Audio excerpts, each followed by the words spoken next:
And so what about fiscal costs? How do things line up in terms of this type of approach or other types of alternatives in terms of how much it costs? Keeping people in jail is really, really expensive. It's a lot more expensive to keep people incarcerated in an institution rather than having people even serve their sentence in the community. Because this bill is introducing a mandatory minimum, it means that a conditional sentence order is not available. It's not available for any offenses that carry a mandatory minimum sentence. So this means that people will definitely be serving prison time as opposed to serving their sentence in the community where they could have more support from their family and more sort of better treatment programs. And some backers of mandatory minimums argue that these types of things deter crime, deter people from, doing whatever the crime is. What do you think about that argument? Well, I think in terms of, they sometimes talk about deterrence in terms of specific deterrence, so in terms of the offender that's been incarcerated, and then sort of general deterrence for other people in the community who are maybe thinking about committing that crime. I think for the individual offender in this case, if this is about drug use and drug addiction, I don't see how prison is really going to solve that issue. And in terms of general deterrence, I don't know if people base their behavior based on that.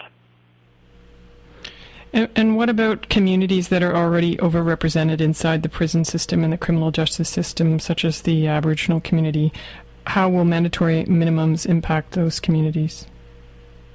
Well, I think probably we're going to see an increase in that. That's been the experience in the U.S., who are now moving away from mandatory minimum sentences for drug crimes because they've just found that the result has been really onerous on communities made up of people of color and made up of First Nations. And because in Canada we really over-police communities that are not white, I suspect that the impact will be that there will be even more people from those communities who end up in jail. So it will probably get worse. And you mentioned in the States some jurisdictions are reversing this approach. Can you tell us a little bit more about those jurisdictions and what they're doing differently now than they have done in the past in terms of mandatory minimums and a tough-on-crime approach? That is a very good question. But I don't know tons about the U.S. situation, so I can't say where exactly they're doing that. But I mean, because they have had the mandatory minimums for a long enough period of time that they've been able to hopefully see the impact, and the impact has not been good. The other option is treatment, which to me would make a lot more sense. I mean, even though the Tories are trying to describe this as getting at organized crime, like I said, there's only sort of the way that they've defined organized crime doesn't really make you think of, the mafia. It's basically three or more people whose purpose it is to commit a serious offense for material benefit. To me, that sounds like there could be a lot of other people included within that. Also in the bill, you could get a mandatory minimum sentence of 2 years if the offense is committed in or near a school or any other public place that's usually frequented by people under the age of 18, which is incredibly vague because if you think about where kids go, kids are everywhere. So it's going to be very difficult to define that. And I think there's going to be a lot of people who get kind of grouped in that maybe, were not necessarily envisioned by the bill. Just on this issue of organized crime, I think it's a pretty big issue in terms of drugs and organized crime. How do you think we should deal with that issue if it's not through further criminalization or further legal, means?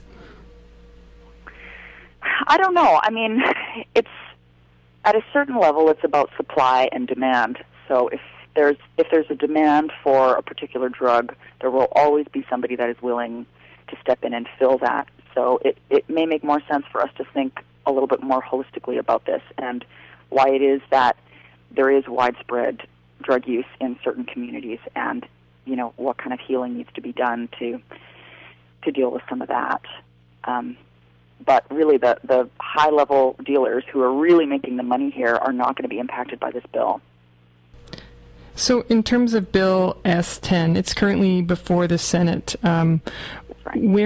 What are things looking like in terms of the political landscape in this bill? Well, I mean, it's hard to say. I think it's been introduced, and there's been a couple of debates on it, and then they're still waiting for the second reading. I'm not sure. I think what Harper keeps talking about is how, in Canada, everybody wants him to be tougher on crime, and people want him to deal with the drug dealers and that kind of thing. But there was a survey done in 2007 where the public said, yes, we do want tougher drug laws, blah, blah, blah. But the public really supported restorative sentencing objectives rather than mandatory minimums or this kind of really harsh, brutal way of dealing with it. So I think to say that, the general public wants Harper to get tough on crime, they're not really picturing the people that this bill is going to impact the most. And this isn't just the Tories. I mean, a lot of the other political parties are also on board with this type of approach. Is that true? It's true. I think so. And I think the problem is that people don't ever see themselves being on the other side of this. They don't ever see themselves as being the target of this bill because, most of us don't think of ourselves as organized criminals. But when in fact, this is going to include all kinds of other people who are not major criminals, who are drug users supporting their habits. Who are at home making pot cookies or something like that? Yeah, exactly. If they have, too many plants at home. So. Well, thanks so much for joining us and shedding a little bit of light on what's going on there in Ottawa and on the issue of mandatory minimums. Well, thanks for having me. We've been speaking with Maija Martin. She's a lawyer and a member of the National Community Justice Coalition. They're a recently formed coalition organizing around the Tough on Crime agenda in Toronto. For more information on harm reduction and mandatory minimums, you can go to two different websites. One's the Canadian HIV/AIDS Legal Network. They have a lot of great information. It's aidslaw.ca. There's also the Canadian Harm Reduction Network. Their website is canadianharmreduction.com. And if you want to contact the National Community Justice Coalition, they are working on a website, but for now they have an email, and it's AUG10, like 10, .communityjusticecoalition@gmail.com.